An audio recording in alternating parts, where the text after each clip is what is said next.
하나님의 은혜가 넘치는 참으로 행복한 시간입니다. 이 은혜의 역사가 우리 성도들과 늘 함께하기를 우리 주의 이름으로 축복합니다. 우리 성도님들은 Amazing Grace, 즉 찬송가 305장의 나 같은 죄인 살리신이라는 찬양을 작사한 존 뉴턴에 대해서 아십니까? 이 존 뉴턴은 원래 찬송가를 작사할 만큼 거룩하거나 아름다운 삶을 살지 않았습니다. 아시죠? 존 뉴턴은 원래 노예선의 선장이었습니다. 그러니까 아프리카에 가서 노예들을 배에 태우고 영국으로 가서 팔아먹던 아주 악랄한 사람이었습니다.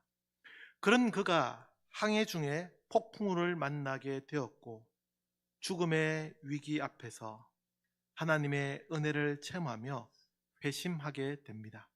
그리고 그는 노예 무역을 그만두고 신앙의 길을 걷습니다. 그런 그가 작사한 찬송가가 바로 서두에서 말씀드린 Amazing Grace입니다. 놀라운 은혜입니다. 제가 이 존 뉴턴의 전기를 읽은 것이 25살의 청년 때였는데 얼마나 감동이 되고 은혜가 되든지 이 설교를 준비하면서 또다시 그 감동의 기억을 떠올리며 그때의 기록을 살펴보았습니다. 우리 성도님들도 기회가 되신다면 존 뉴턴의 이야기를 꼭 읽어보시기를 권해드립니다. 아무튼 그렇다고 해서 제가 이 책을 읽으면서 다른 생각을 해보지 않았던 것은 아닙니다. 20살의 한창 때였으니 존 뉴턴이 노예 무역을 통해 얻을 수 있는 그 많은 부의 기회를 포기한 것이 아깝다는 생각도 해보았습니다. 몇 번만이라도 더 노예 무역을 했더라면 훨씬 더 많은 부를 축적할 수도 있지 않았을까 생각했습니다. 그런데도 뉴턴은 지난 과거의 삶을 깨끗이 정리하고 새로운 삶을 살았습니다. 자신에게 주어진 하나님의 은혜를, 그 축복의 기회를 놓치지 않은 것입니다. 오늘 이 시간 우리가 함께 생각해 보려는 본문의 주인공도 마찬가지입니다. 다 아시는 것처럼 본문은 고린도 교회에 보낸 사도 바울의 편지입니다. 그러니 본문에서 나라고 지칭하는 대상은 바로 바울 자신을 의미합니다. 그런 바울이 얼마나 대단한 사람이었습니까? 사도행전 22장 3절의 말씀을 보면 이렇게 자신을 소개합니다. 제가 읽어보겠습니다. 나는 유대인으로 길리기아 다소에서 났고 이 성에서 자라 가말리엘의 문화에서 우리 조상들의 율법에 엄한 교훈을 받았고 오늘 너희 모든 사람처럼 하나님께 대하여 열심히 있는 자라. 아멘. 그런 대단한 사람, 그에다가 태어나면서부터 로마의 시민권까지 가지고 있었던 바울이 자신의 모든 것을 다 배설물로 여기고 새로운 삶을 이어갔습니다. 그래서 그는 은혜로 사는 사람, 아니 은혜로 살았던 사람이었습니다. 사랑하는 성도 여러분, 지난 3일을 직장과 가정에서 여러 가지 분주복잡한 일들로 지쳤지만 그럼에도 오늘 이 시간을 생각하며 함께하는, 그리고 하나님께 예배드리는 우리 성도들의 삶이 바울의 삶과 같이 은혜로 사는 삶이 되기를, 우리 성도들이 은혜로 사는 사람이 되기를 주의 이름으로 축복합니다. 은혜로 사는 사람은 첫 번째로 자신을 아는 사람입니다. 자신을 알아야 합니다. 산수를 공부했으면 분수를 알고 국어를 공부했으면 주제를 알아야 한다고 하지 않습니까? 자기 자신에 대해서 잘 알아야 합니다. 그래야 은혜로 사는 삶의 첫 걸음을 내디딜 수 있습니다. 제가 학창시절에 만났던 한 교수님은 학생들에 대해서 그렇게 잘 아셨습니다. 학생들의 일반적인 특징을 잘 아셨지만 무엇보다 학생 개개인에 대해서도 잘 아시는 분이셨습니다. 심지어 지난 수업 시간에는 어디에 앉아 있었고 어떤 행동을 했었는 것까지 다 기억하시는 분이었습니다. 그리고 가끔 그 교수님과 개인적인 대화를 하게 되면 저의 한계가 무엇인지를 정확하게 짚으시고 이야기를 하셨습니다. 그래서 처음에는 무슨 말씀을 하시는지 잘 모르다가도 계속 이야기를 하다 보면 나의 문제가 바로 거기에 있었다는 것을 알게 되었습니다. 자신을 잘 아는 것, 그것만큼 중요한 것이 없습니다. 어린아이들을 왜 아이라고 합니까? 자신이 할 수 없는 것을 할 수 있다고 덤비기 때문에 아이라고 합니다. 자신에 대해서 잘 모릅니다. 아주 어렸을 때는 잘 걷지도 못하면서 뛰려고 합니다. 조금 자라면 공부할 때 자신이 무엇을 잘 모르는지도 모른 채 문제만 풀려고 합니다. 우리는 자신의 성격이 어떤지, 자신에게 어떤 약점이 있는지도 잘 모르고 살아갈 때가 있습니다. 그래서 늘 같은 문제에 부딪히게 됩니다. 제가 청년들을 지도하다 보니 청년들 개개인의 특성이 어떤지를 보게 됩니다. 어떤 청년은 감정의 기복이 정말로 심한 청년이 있습니다.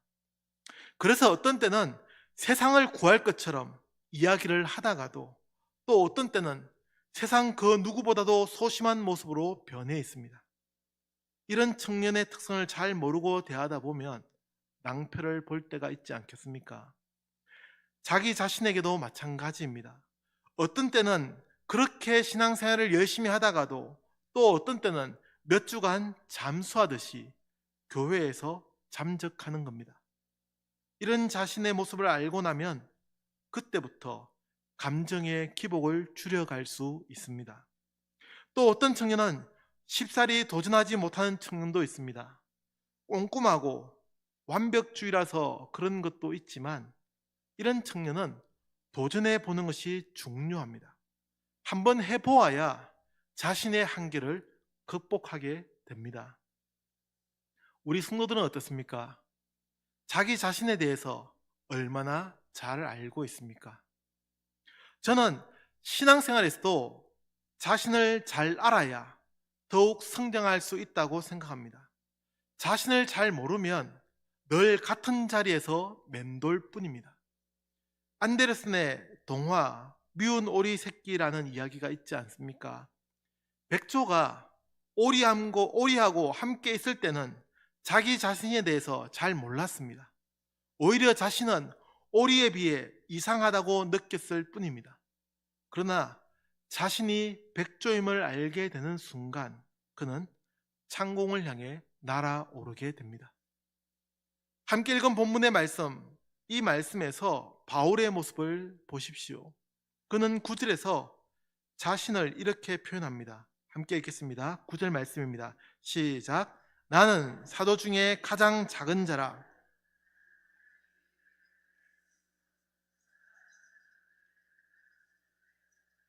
아멘.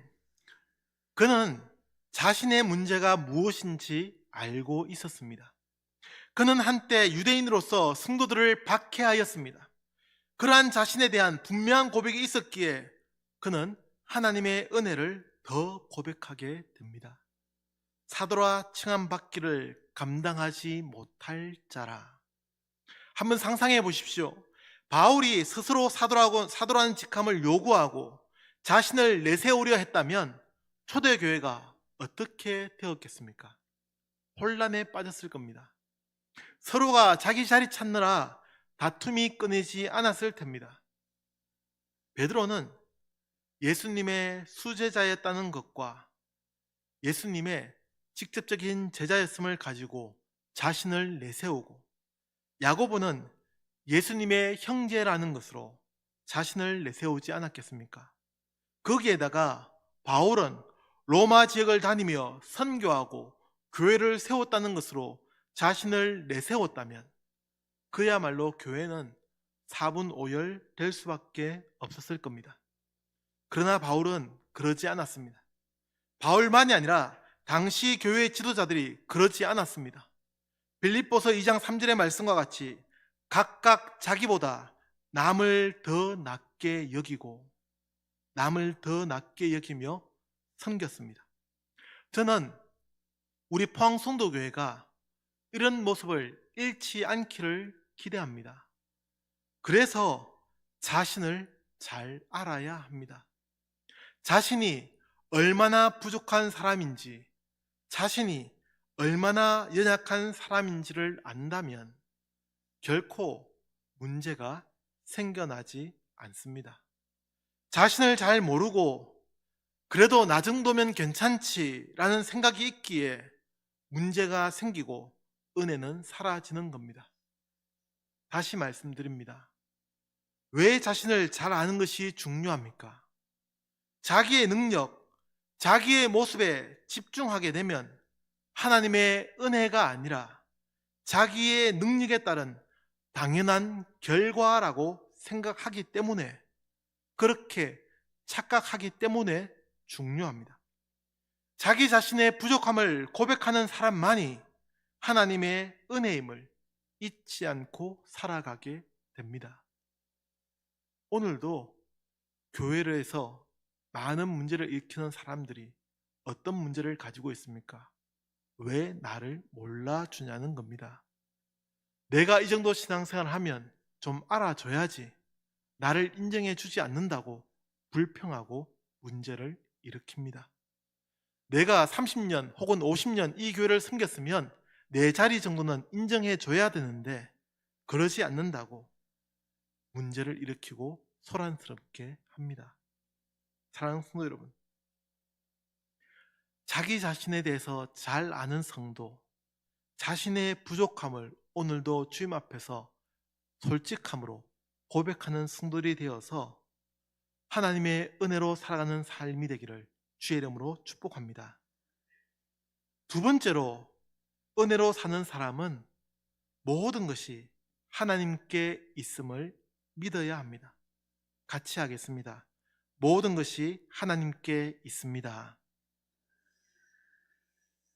무슨 말입니까? 자신의 노력이나 힘으로 되는 것이 아니라는 고백입니다.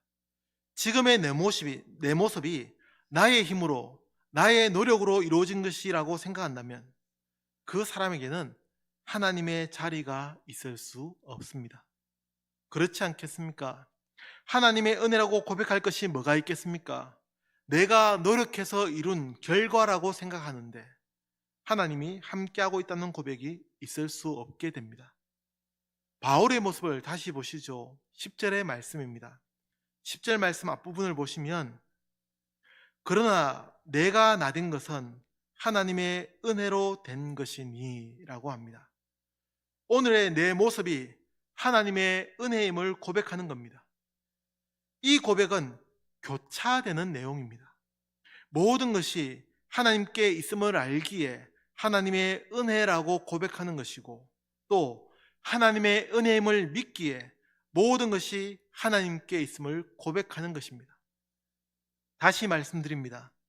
모든 것이 하나님께 있음을 알기에 하나님의 은혜라고 고백하게 됩니다.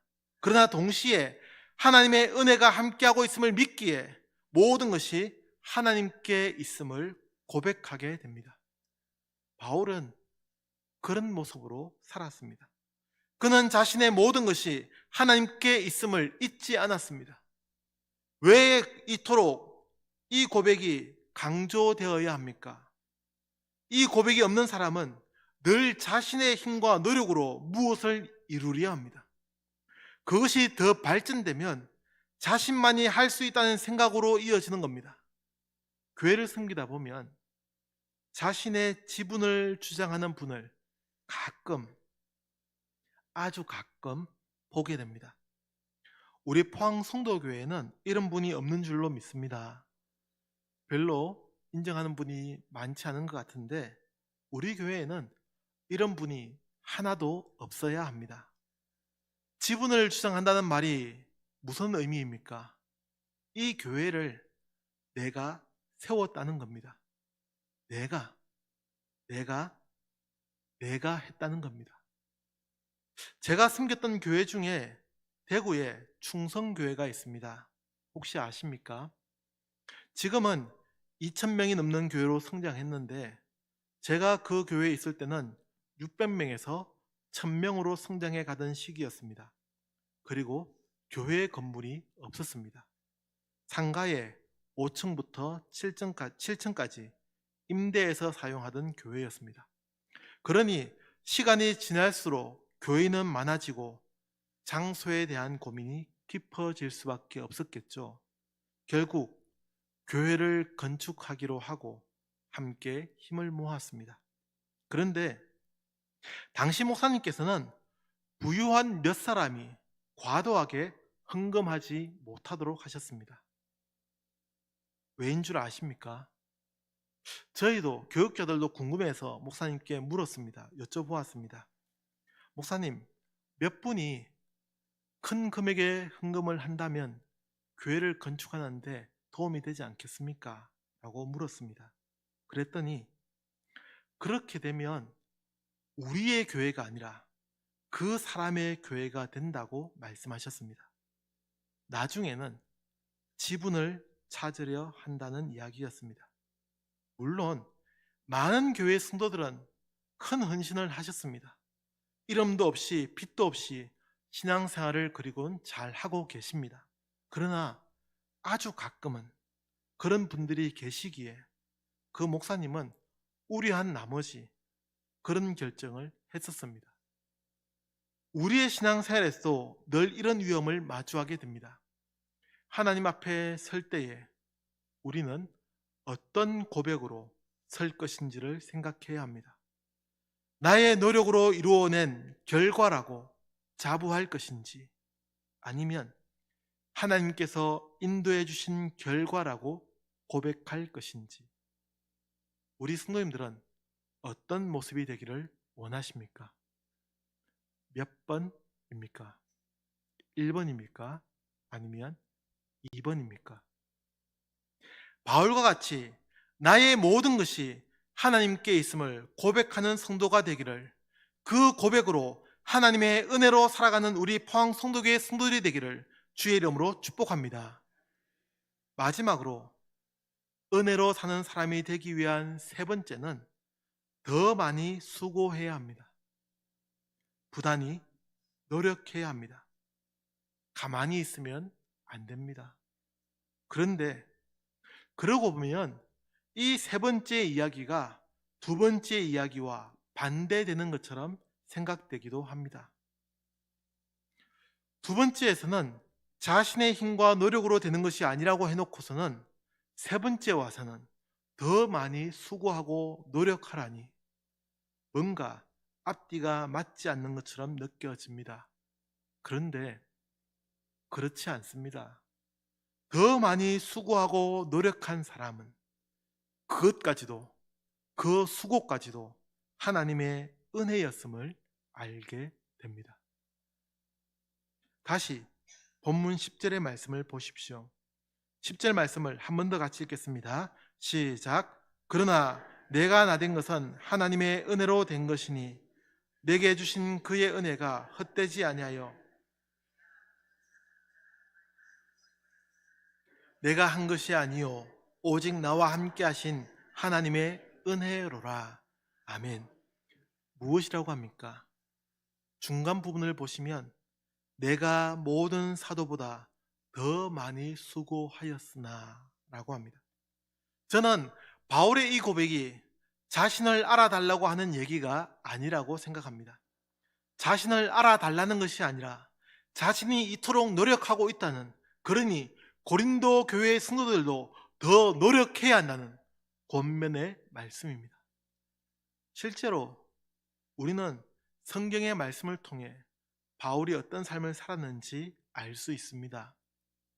고린도후서 11장 23절부터 이어지는 말씀을 보면 바울은 옥에 갇히기도 부지기수였고 매를 맞는 것도 한두 번이 아니었습니다. 그뿐이었습니까? 죽을 위기도 수없이 겪었고 40에서 하나 감한 매를 5번이나 맞았다고 합니다. 여기서 잠시 뜬금없이 왜 40에서 하나 감한 매를 맞았는지 혹시 아십니까? 네. 유대인들은 율법에 따라서, 즉 신명기 25장 3절에 따라서 매질할 때 40대까지만 때릴 수 있었습니다. 그 이상을 때리면 너무 과도한 처벌이라 생각되어서 딱 40대까지만 때리도록 하나님께서 율법으로 정해 놓으셨습니다. 그런데 사람이 실수할 수 있지 않습니까? 몇 대를 때렸는지 세다가 실수해서 한 대를 더 때리면 율법을 어기게 되니까 차라리 한 대를 덜 때리게 되었고, 이에 대해서 한 대를 덜 때림으로 자비를 베푼다는 의미도 담게 되었다고 합니다. 그래서 40에서 하나를 감해서 때렸다고 합니다. 아무튼 바울은 이런 매를 5번이나 맞았다고 합니다. 그뿐이 아니죠. 바울은 채찍으로 맞았고 돌에 맞기도 했습니다. 왜 바울이 이런 힘든 삶을 살았습니까? 그럴수록 하나님의 은혜를 경험했기 때문입니다. 수고는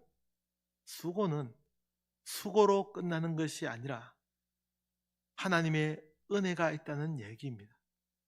세상에서는 수고하는 것이 바보 같은 일입니다. 남들보다 더 수고할 이유가 하나도 없습니다. 최소한 100번 양보해서 남들처럼만 하면 됩니다. 그러나 예수님 안에서는, 교회 안에서는 그렇지 않습니다. 수고한 사람은 더 하나님의 은혜 안에 있음을 알게 됩니다. 모든 것이 하나님의 은혜임을 고백하게 됩니다. 그래서 수고했음에도 불구하고 그 수고가 자신의 힘과 노력에 의한 것이 아니요 하나님의 은혜임을 고백하게 됩니다. 수고하지 않는 사람은 알 수 없는 하나님의 비밀입니다. 그 비밀을 모르기 때문에 노력하지 않으려 하고 적당히 하려 합니다. 사랑하는 성도 여러분, 하나님의 은혜를 알고 싶습니까? 하나님의 은혜를 체험하고 싶으십니까? 그러면 수고하십시오. 죽을 만큼, 정말로 죽을 만큼 수고해 보십시오. 그러면 그 수고가 오히려 하나님의 은혜였음을 알게 됩니다. 성경은 이에 대해서 우리에게 분명히 정해주고 있습니다. 저도 그렇게 믿고 고백합니다. 피곤하지만, 힘들지만 주님을 섬기는 이유, 그것은 바로 하나님의 은혜이기 때문입니다. 사랑하는 성도 여러분, 저는 우리 성도들이 하나님의 은혜로 사는 사람들이 되기를, 그런 삶이 되기를 기대합니다. 자신을 알고 모든 것이 하나님께 있음을 고백하며 또한 더 수고함으로 하나님의 은혜로 살아가는 우리 성도들의 삶이 되기를 우리 주의 이름으로 축복합니다. 기도하겠습니다. 사랑과 은혜가 풍성하신 하나님, 수요일 저녁 저희들을 예배의 자리에 불러주시고 이 예배를 통해 하나님의 은혜를 다시 바라보며 고백하게 하심을 감사합니다. 하나님, 우리의 삶이 은혜로 사는 삶이 되게 하여 주시옵소서. 우리 성도들이 은혜로 살아가는 사람들이 되게 하여 주옵소서. 이 저녁에도 주의 은혜가 더욱 넘치게 하여 주옵소서. 예수님의 이름으로 기도합니다. 아멘.